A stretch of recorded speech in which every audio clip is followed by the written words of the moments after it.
Olá pessoal, eu sou o Fábio Fortcamp e no vídeo de hoje eu vou fazer um tutorial de uma linguagem que talvez você nunca tenha ouvido falar, chamado Julia, para organizar os seus cálculos, suas simulações em engenharia. Se você já passou por uma situação de fazer um trabalho, de ter que calcular alguma coisa e acabar com uma pasta com 1 milhão de figuras e um script, talvez em Python, com 1 milhão de linhas, que você foi modificando e adicionando novas coisas e não sabe se a figura foi gerada com a versão mais recente, esse vídeo é para você. Se tem um vídeo aqui no canal falando de Python, que deve aparecer aqui, o primeiro dessa série, por que eu estou falando aqui de uma outra linguagem? Porque eu acho que todo engenheiro e toda engenheira tem que ter a flexibilidade de poder aprender novas linguagens, novas ferramentas à medida que a necessidade aparece. Quando eu comecei a trabalhar no meu emprego atual, primariamente a gente usa Python, mas eu comecei a colaborar com algumas pessoas que usavam a linguagem Julia e, em vez de ficar filosofando coisas do tipo, como eu queria que fosse em Python, seria muito mais fácil, eu peguei e aprendi. E acabei me apaixonando pela linguagem e por um pacote específico que eu vou apresentar no final desse vídeo, que deixa as coisas muito mais organizadas, fica bastante fácil você adicionar novas funções, adicionar novas figuras, enfim, vocês vão ver ao longo desse vídeo. Para essa série de vídeos sobre Julia, eu vou usar o exemplo de um sistema de refrigeração. Nós vamos estudar vários sistemas, várias configurações, e já vai servir como uma série sobre um curso de refrigeração aqui nesse canal. Embora eu não trabalhe mais nessa área, toda a minha formação acadêmica, TCC, mestrado, doutorado, pós-doutorado, foi em refrigeração. Eu já dei aula de refrigeração em uma universidade por alguns anos também. Então eu tenho várias ideias sobre o assunto que eu nunca escrevi em Julia, então vai ser uma experiência interessante escrever aqui junto com vocês diversas simulações que a gente pode fazer de sistemas de refrigeração aqui em Julia. Para a gente começar, eu vou mostrar para vocês como que a gente pode instalar as ferramentas necessárias para a gente trabalhar. Aqui está como você pode instalar a linguagem Julia no seu computador com Windows. A primeira coisa que você precisa fazer é instalar um aplicativo de terminal, por onde você vai interagir com a linguagem. Eu gosto do Windows Terminal, você pode procurar aqui, e ele vai abrir um link do GitHub, você pode procurar aqui, onde tem toda a explicação de como funciona, de qual é a documentação e como usar. A maneira recomendada é pela Microsoft Store, você pode clicar aqui e ele vai instalar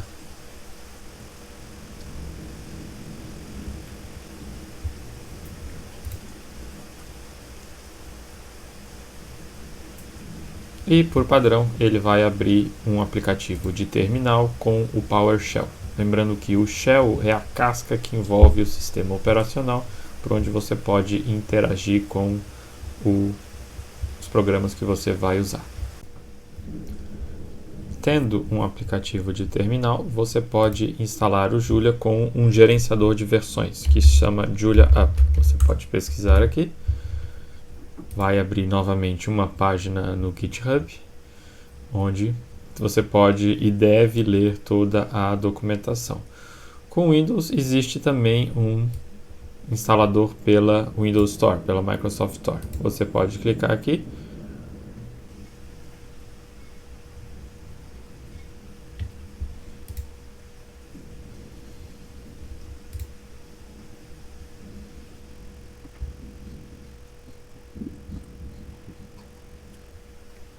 clicar em abrir, e quando você abre, o que você instalou é o gerenciador de versões de Julia. Então ali ele está instalando a versão 1.9.3, que é a versão mais recente. E isso é um terminal de Julia que você pode usar como uma calculadora comum. Pode criar variáveis,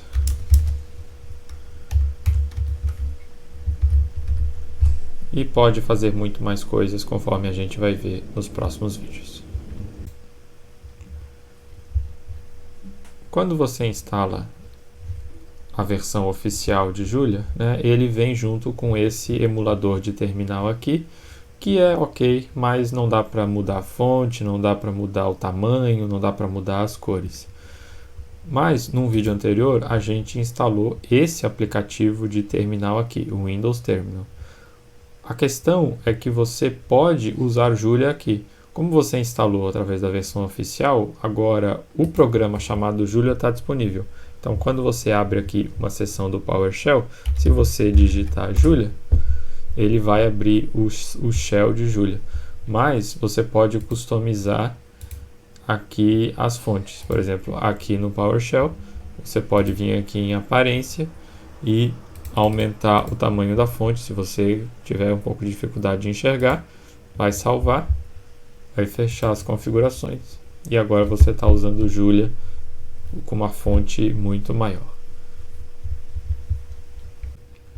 Se você não quiser ter que digitar Julia cada vez que entrar aqui no terminal, existe uma maneira de fazer isso automaticamente. No aplicativo do Windows Terminal, você vai aqui em configurações, vai adicionar um novo perfil e duplica o perfil do PowerShell que deve ter sido criado automaticamente. Aqui vamos chamar o novo perfil de Julia. E aqui na linha de comando, lembra que quando você instalou um programa chamado Julia. Só que no Windows todos os programas têm que ter a extensão .exe, né, de executável. Então se você coloca simplesmente assim, a linha de comando que vai ser usado, né, o shell é o julia.exe, você salva e você pode vir aqui, abrir uma nova guia. Quando abrir a guia de Julia, ele vai entrar já no programa chamado Julia. E a grande questão é que você pode customizar as configurações. Então, por exemplo, posso vir aqui nas aparências e colocar um perfil de cor diferente. Por exemplo, usar um perfil Solarized, por exemplo. Vou salvar. E pronto. Vou sair aqui do Julia e vou voltar para o meu aplicativo de PowerShell. Para ficar claro, vou abrir aqui uma nova guia PowerShell, né, com aquelas cores padrão. Se eu abro uma guia de Julia, ele vai abrir com outro esquema de cores, né? Eu posso mudar a fonte, posso mudar as cores. Então, isso faz com que a minha interação, né, a nossa interação com a linguagem Julia fique mais agradável. A gente pode colocar as cores que a gente quiser. O editor de texto padrão da comunidade Julia é o Visual Studio Code. Então você pode vir aqui procurar. É um editor da Microsoft e bastante simples. Você pode vir aqui fazer um download.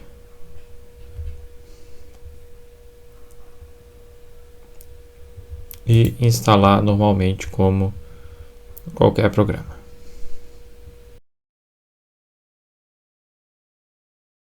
E pronto, o editor está pronto para usar. Daqui a pouco a gente já vai usar para editar nossos programas em Julia.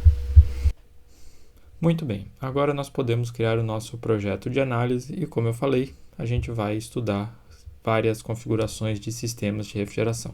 Nesse primeiro vídeo, nós vamos estudar o ponto de partida da disciplina de refrigeração, que é o ciclo mais eficiente possível para refrigerar o ambiente, o ciclo de Carnot reverso, também chamado de ciclo de Carnot de refrigeração. O objetivo de qualquer sistema de refrigeração é retirar energia suficiente de um ambiente, um compartimento pequeno ou até um prédio inteiro, de maneira que ele fique a uma temperatura TL menor que a temperatura ambiente. Por exemplo, em refrigeradores, essa temperatura é de cerca de 5 a 10 graus Celsius, enquanto que em condicionadores de ar vai ser de cerca de 20 graus Celsius. Em sistemas tradicionais, chamados de compressão de vapor, isso é feito passando um líquido por um evaporador.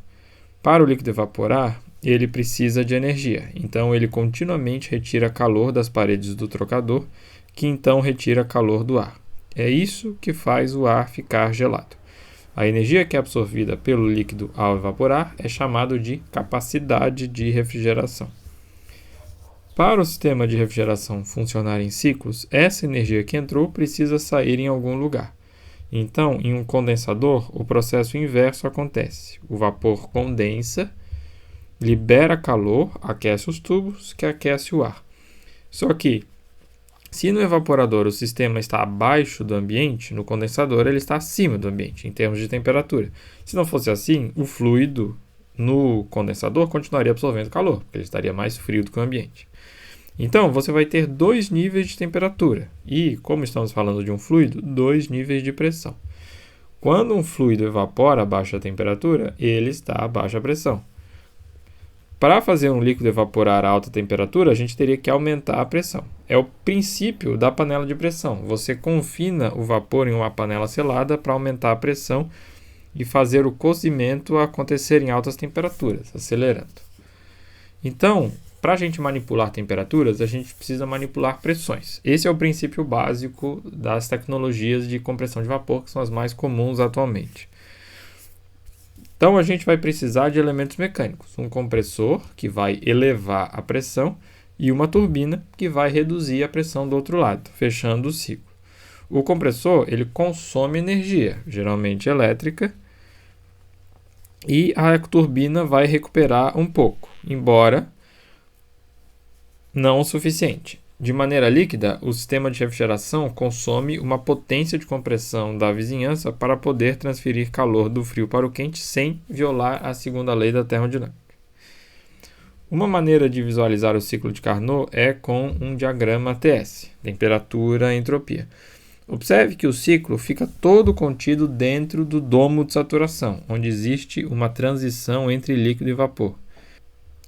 Os processos de evaporação e condensação são isobáricos e isotérmicos, além de serem reversíveis. Em cada componente, o fluido evapora ou condensa com uma diferença infinitesimal de temperatura em relação ao ambiente.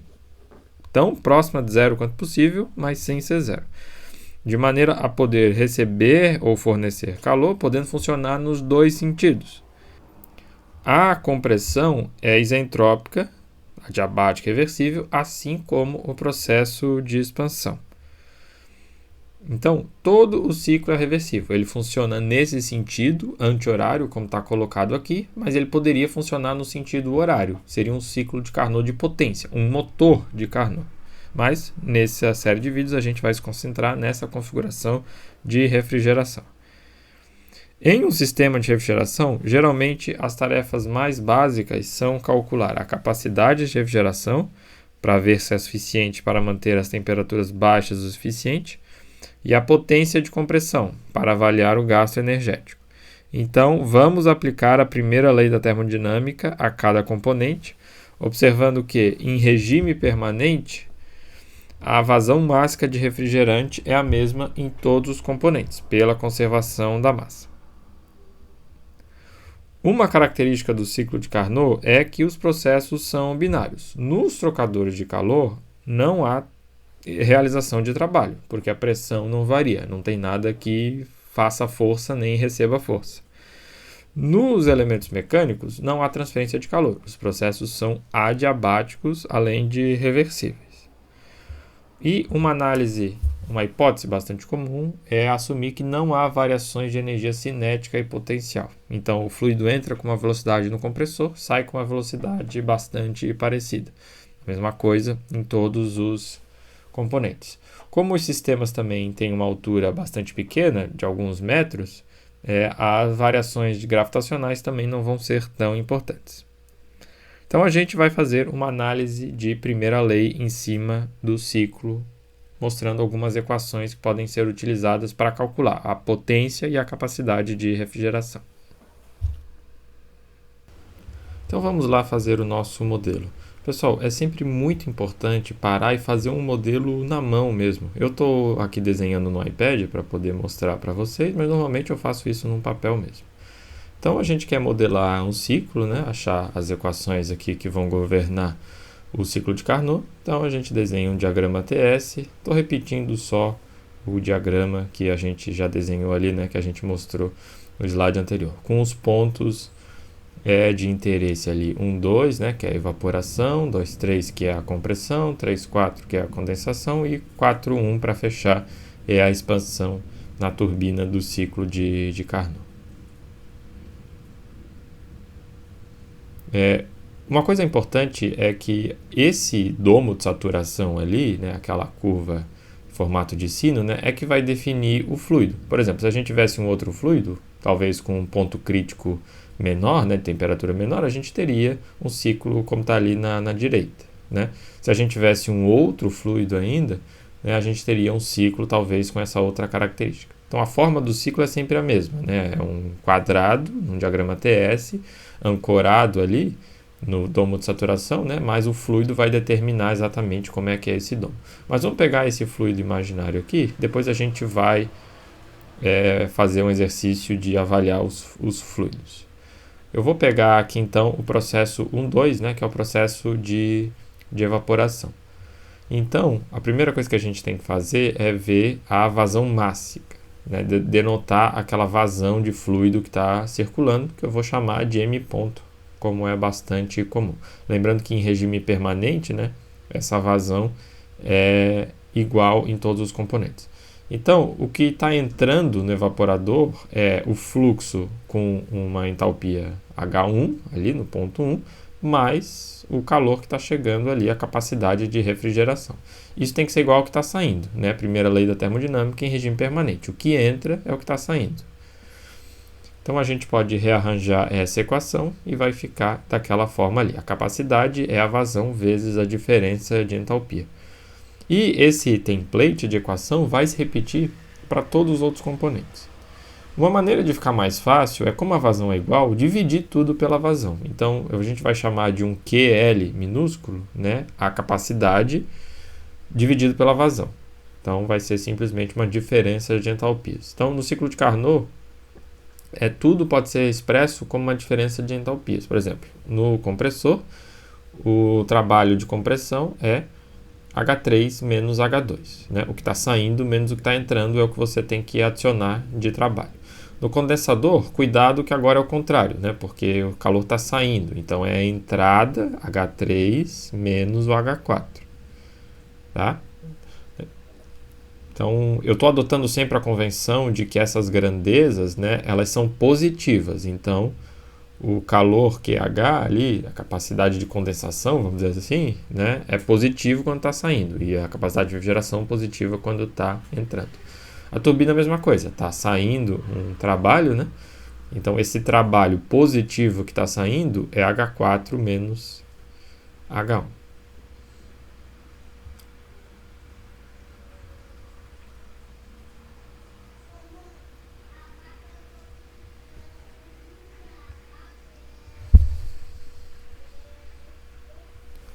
Então, isso é a primeira lei em cada processo. Agora vamos escrever aqui a primeira lei no ciclo como um todo, né?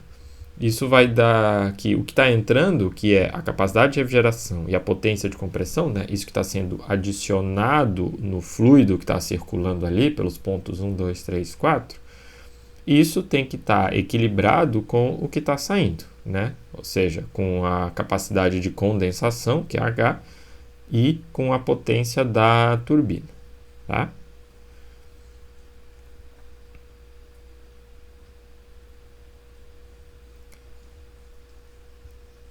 Isso implica que o balanço de potências, né, ou seja, o que eu estou adicionando no compressor, né, o que eu estou pagando pelo compressor, menos o que eu consigo recuperar na turbina, né, ou seja, de maneira líquida, é a diferença de calores, né? O que sai menos o que entra de capacidade de refrigeração, certo? Então, essa é uma característica bem interessante.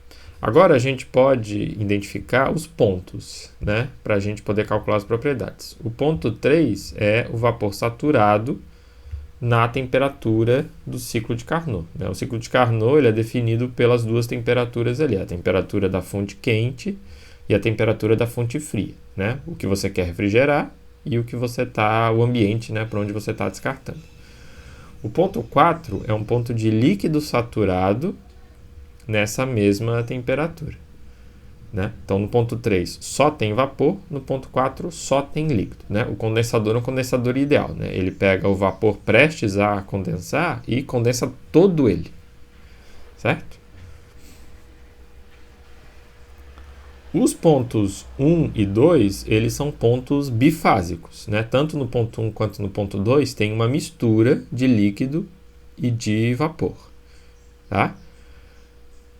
Agora, a gente consegue determinar esses pontos observando que a entropia do ponto 2 é a entropia do ponto 3 e a entropia do ponto 1 é a entropia do ponto 4, né? São processos isentrópicos. E o estado 3 e o estado 4, eles estão determinados, né? Porque você tem a temperatura, se você sabe que é saturado, você tem todas as propriedades. Uma outra maneira de ver é através da pressão, né? O ponto 1 e o ponto 2 eles estão na mesma pressão, a pressão de evaporação. E o ponto 4 e o ponto 3 eles estão na mesma pressão também, né? A pressão de condensação. Então, na hora de calcular propriedades, a gente consegue, com a entropia e a pressão, calcular todas as outras.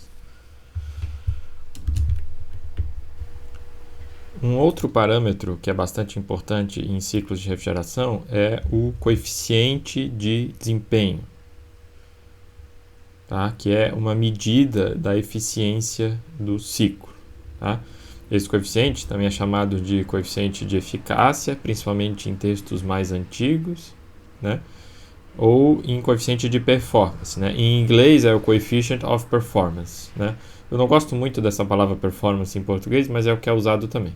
Então, o COP, né, o coefficient of performance, é a capacidade pela potência de compressão líquida, né?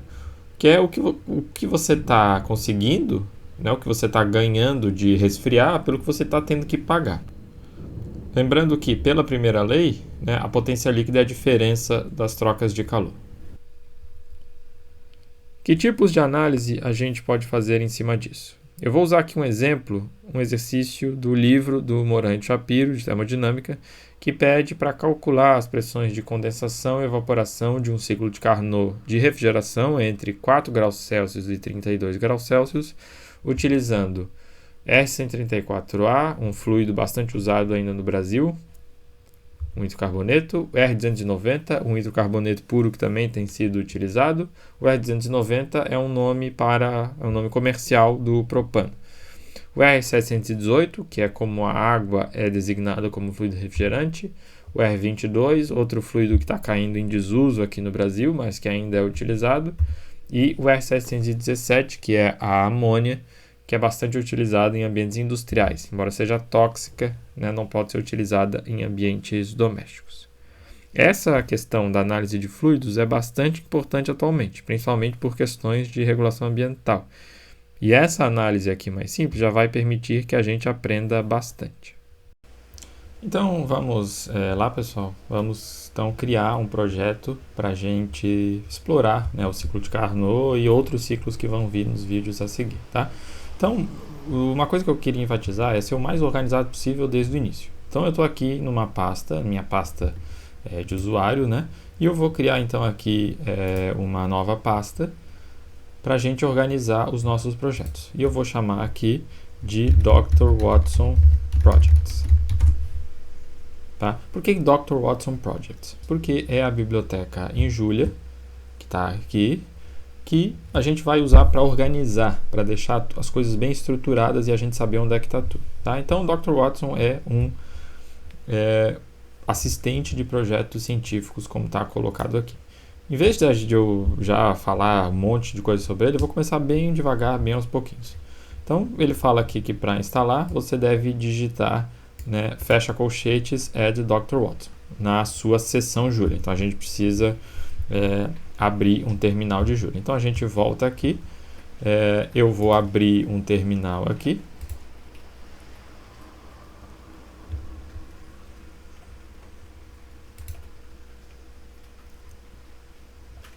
certo? Vou abrir o shell de Julia, né, o terminal de Julia, e vou então digitar fecha colchetes para entrar no modo package. Né? Você vê que até o modo ali, o prompt muda. Esse prompt está falando aqui que eu estou no modo package e ele fala aqui versão 1.9, que é a versão de Julia que a gente está usando. Então, ele vai instalar as coisas no ambiente global. Então, eu vou digitar aqui add Dr. Watson e ele vai instalar, né, vai baixar e vai instalar o pacote. tá? Aqui eu já tinha pré-instalado, então ele foi bem rápido, mas não estranhem se ele demorar um pouco, tá? É bastante normal. Para sair do modo package, né, eu aperto o backspace e eu volto para o prompt de Julia normal, tá? Então, lembrando em onde é que eu estou? Eu estou na pasta Dr. Watson Projects, né? Eu posso confirmar isso em Julia com pwd, né, que é Print Working Directory, né?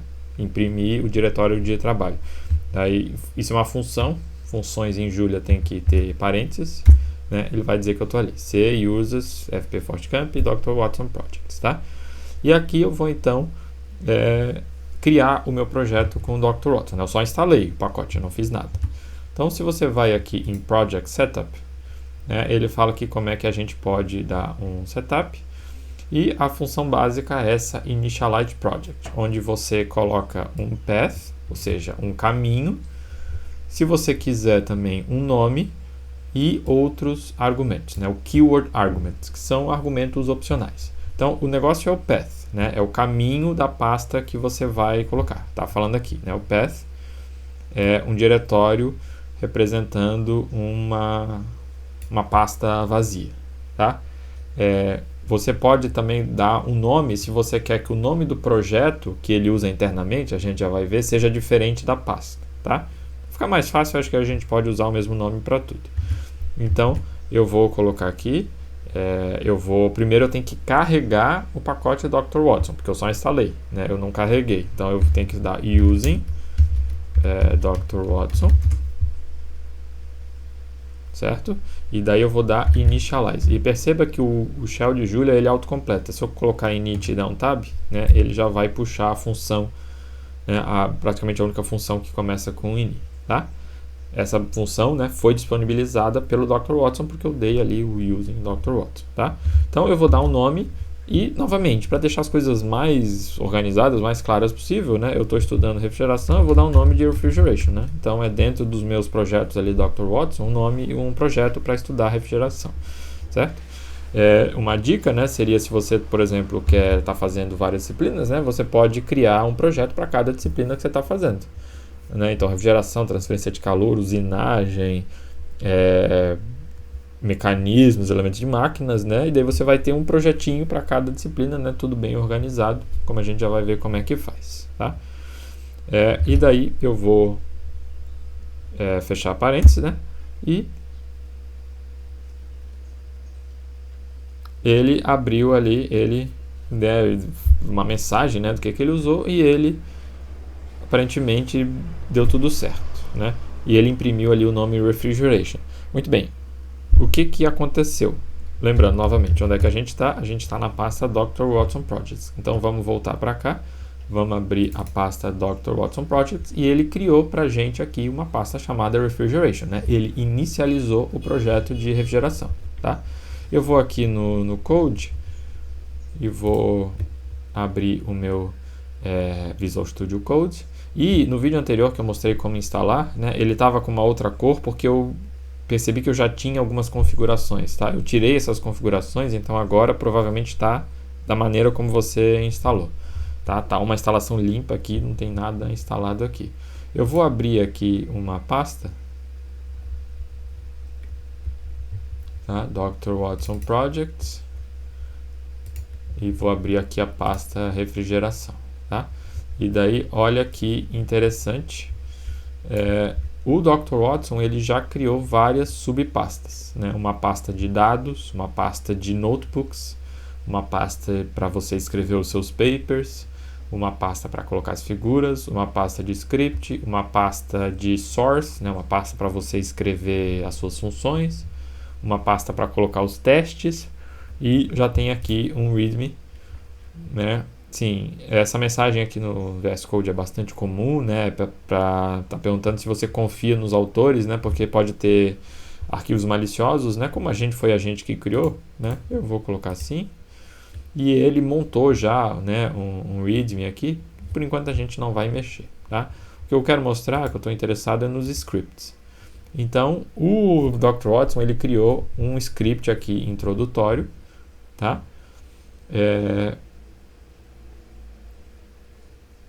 Que tem aqui algumas instruções. Então, como é que é a estrutura do script? né?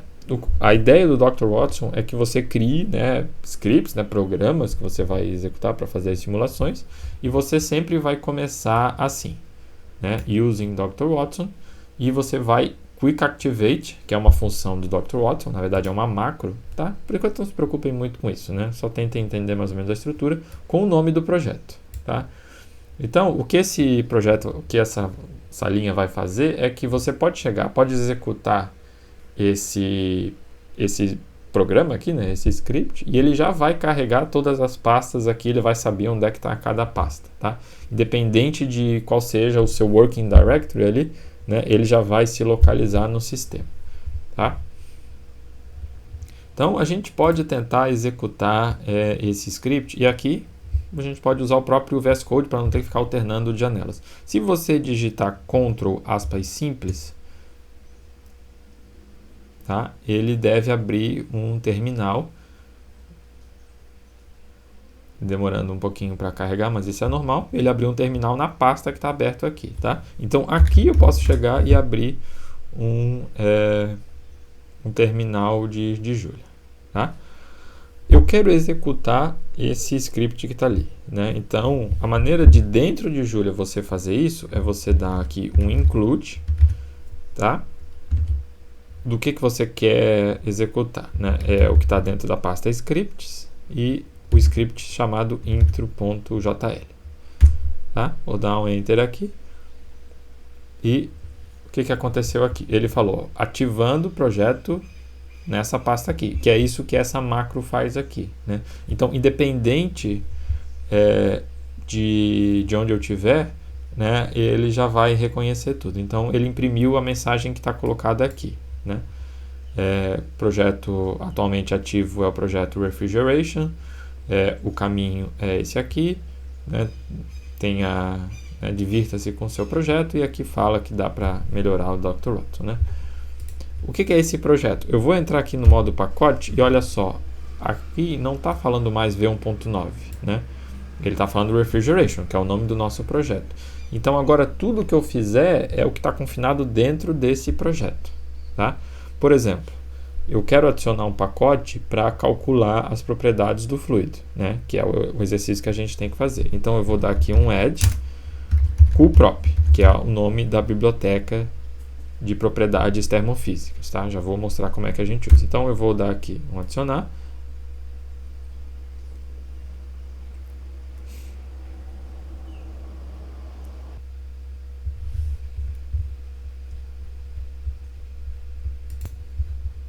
E ele instalou.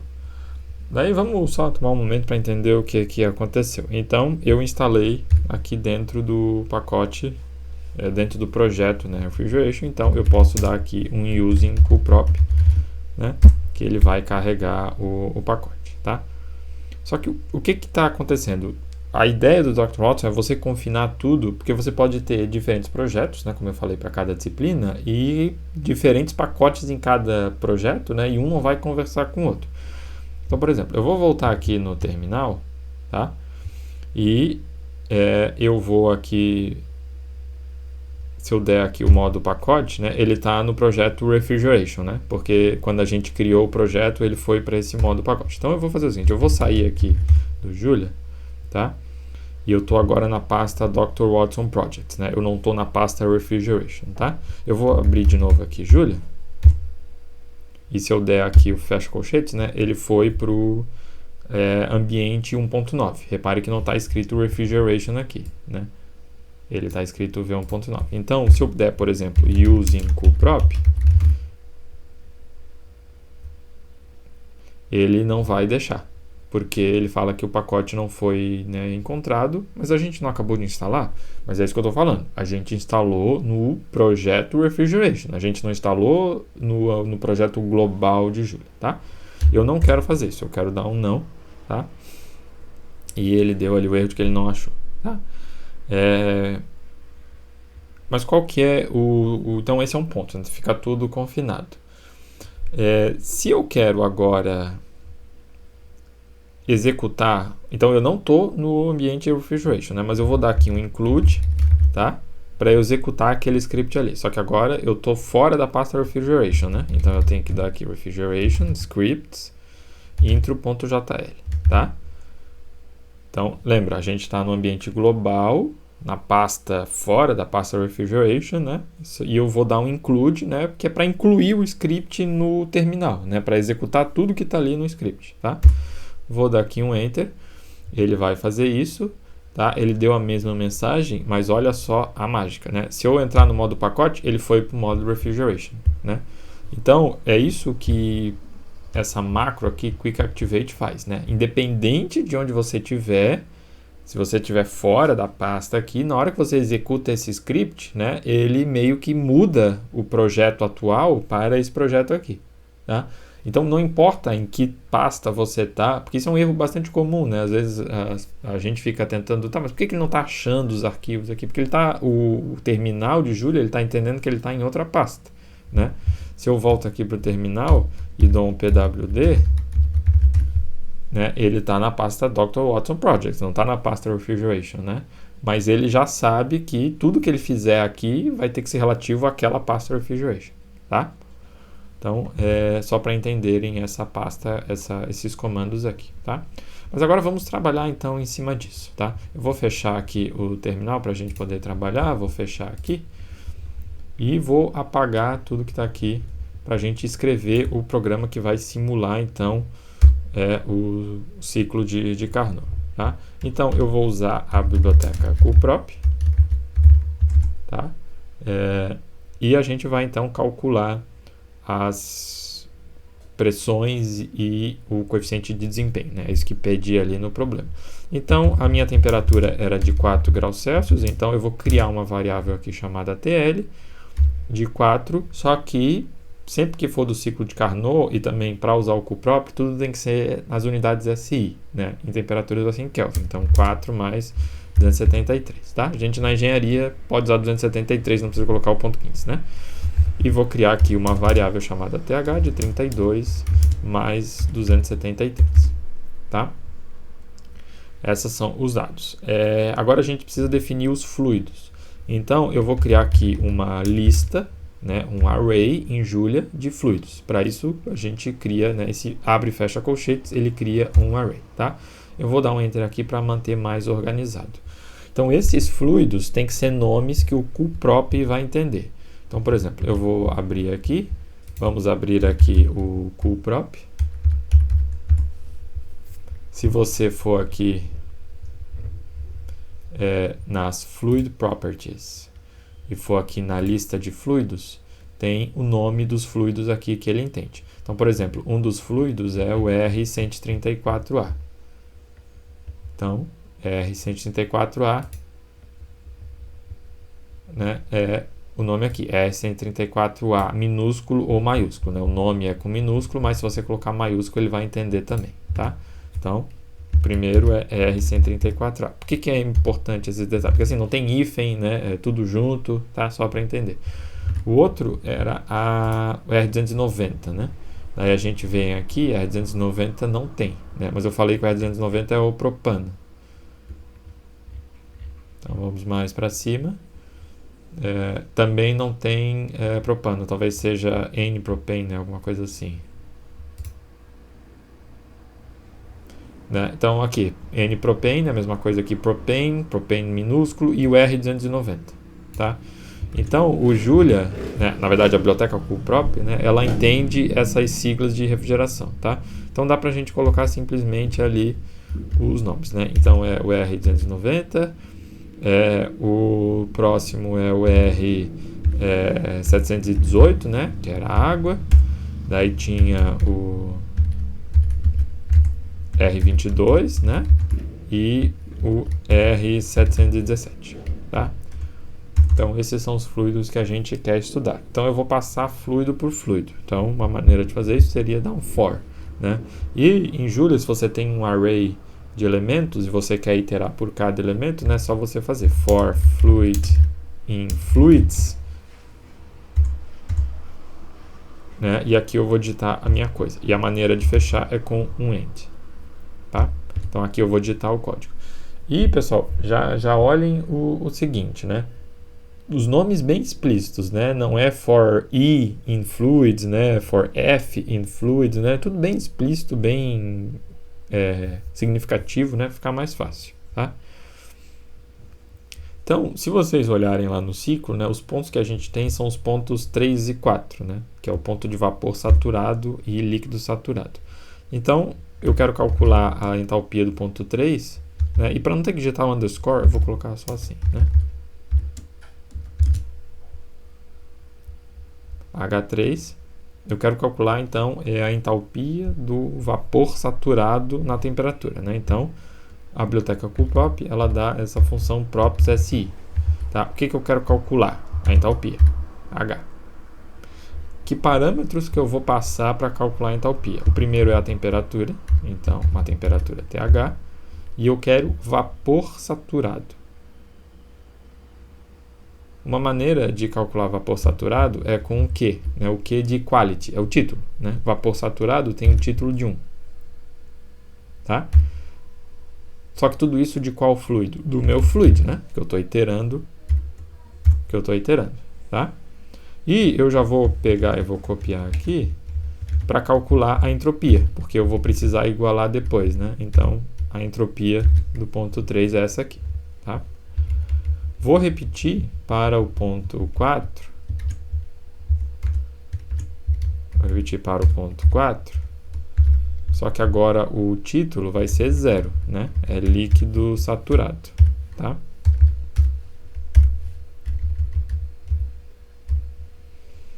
E a gente pode calcular aqui as pressões, né? Então, a pressão de condensação, né, é a pressão naquela temperatura e título igual a 1 ou título igual a 0, né? Não vai fazer diferença. E aqui a pressão de evaporação é a pressão na temperatura de TL, né? E o título igual a 1 ou título igual a 0, né? Na saturação, né? Não é nem superaquecido nem superresfriado, tá? Então isso já me dá as duas coisas que ele pede, né? Agora eu preciso calcular o COP, né? E para isso eu vou precisar calcular as entalpias dos outros pontos, né? Então o ponto 1 é o ponto que é igual ao ponto 4, né? S1 é igual a S4, então o meu H1 vai ser o props SI. Então a entalpia, onde a pressão é a pressão de evaporação, e a entropia é a entropia do ponto 1, tá? Do meu fluid. E a mesma coisa para o ponto 2, né? Então, é a entalpia, onde a pressão é a pressão de evaporação. A minha entropia é igual à entropia do ponto 2. Eu já vou ter que colocar qual que é, né? Meu fluid. E aqui, então, eu vou colocar que a entropia do ponto 2 é igual à entropia do ponto 3, tá? Com isso, eu calculei todas as entalpias. E agora eu consigo calcular os calores ali, né? Então, a capacidade de refrigeração por unidade de massa é H2 menos H1, né? A capacidade de refrigeração de condensação, desculpa, é H3 menos H4. O trabalho líquido é QH menos QL, né? Eu gosto de usar H e L maiúsculo, então vou trocar aqui. E o COP é o QL sobre o trabalho líquido, tá? Então, acho que é um script bem simples, né? E agora, para a gente ver como que foi isso, né? A gente pode dar imprimir na tela, né? Então, vamos fazer assim. Vamos dar um print ln. Então, ele vai imprimir linha por linha, tá? Então, print ln, vamos colocar assim, fluid.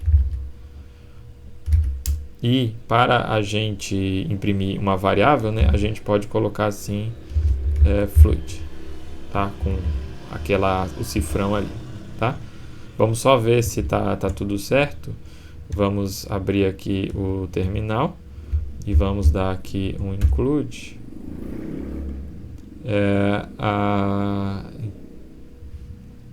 Tá, que não é com chave, né? É com parênteses.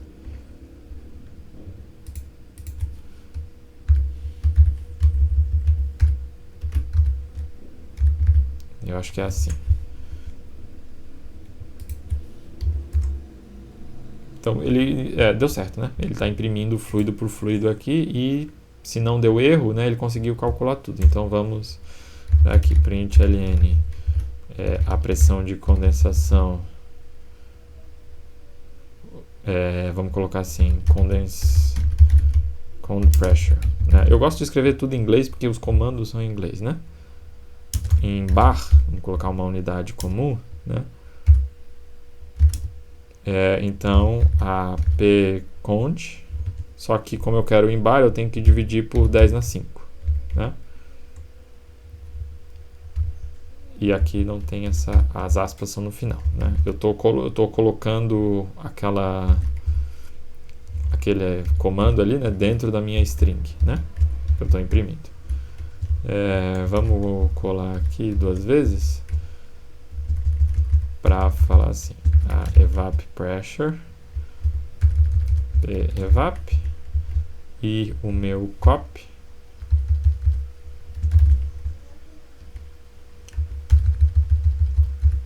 é o copy, tá? E vamos imprimir uma linha vazia aqui só para separar entre os fluidos, tá? Então vamos ali para o meu terminal e olha só que bacana, né? Ele calculou tudo. Então, para diversos fluidos aqui, a pressão de condensação, a pressão de evaporação. Aqui está muito mal formatado, né? A gente poderia trabalhar nisso. E o COP, né? Para o R290, pressão e o COP, né? Para a água, pressão e o COP. Para E22 e para amônia. Então perceba o seguinte, as pressões são bastante parecidas, né? Exceto na água. É por isso que a gente não consegue usar água como fluido refrigerante, né? As pressões elas são muito baixas, né? A possibilidade de você ter infiltração de ar para dentro do sistema é muito alta, tá? Isso é um dos motivos pelo qual a gente não usa água, né? As pressões são muito baixas, é difícil de manter essa pressão baixa assim, tá? As outras pressões praticamente não variam. E o que a gente vê é que o COP não varia, né? Tem uma pequena variação aqui, mas lá para o final, que é provavelmente algum erro numérico aqui também de como que ele está calculando as propriedades, tá? Mas a gente vai ver agora que o COP não é para variar mesmo, tá? Já vamos entender por quê.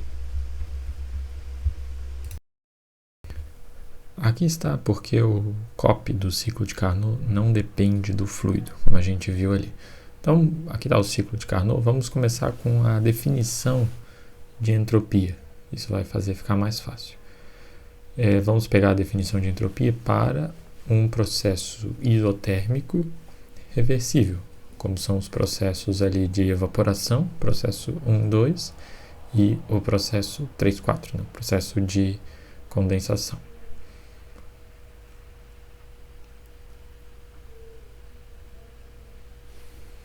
Num processo assim, né, onde a temperatura não muda, né, a taxa de transferência de calor é a temperatura vezes a variação de entropia, né? É isso que é a entropia, né? É isso que é a variação de entropia num processo. É o quanto que o calor varia em relação à temperatura. Então a gente faz isso para o processo ali 1, 2 e faz isso para o processo 3, 4. Só que observem que como os processos 4.1 e 3.2 são isentrópicos, então na verdade a gente só tem 2 níveis de entropia e só uma variação. Então se eu escrevo o COP como a razão entre a capacidade e a potência líquida, e considerando que o trabalho líquido é a diferença da capacidade de condensação e da capacidade de refrigeração pela primeira lei, a gente pode usar aquelas definições de entropia.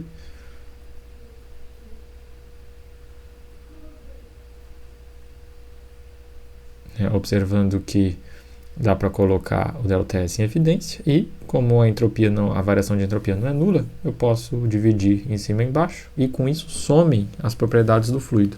O COP do ciclo de Carnot é apenas função da temperatura, né, que era isso que a gente estava vendo ali. Observem também, pessoal, que o COP ele não é uma medida de eficiência, ele pode ser maior do que 1, e inclusive quanto maior, melhor. Mas o COP de ciclo de Carnot é o maior COP possível. Então, o COP de um ciclo real, né, ele vai ficar entre 0, se o ciclo não conseguir refrigerar nada, e o COP do ciclo de Carnot naquelas temperaturas, certo? Pessoal, espero que tenham gostado do vídeo. Se gostarem, por favor, curtam o vídeo, assinem o canal e compartilhem com quem vocês acharem que seja importante. Obrigado e até a próxima.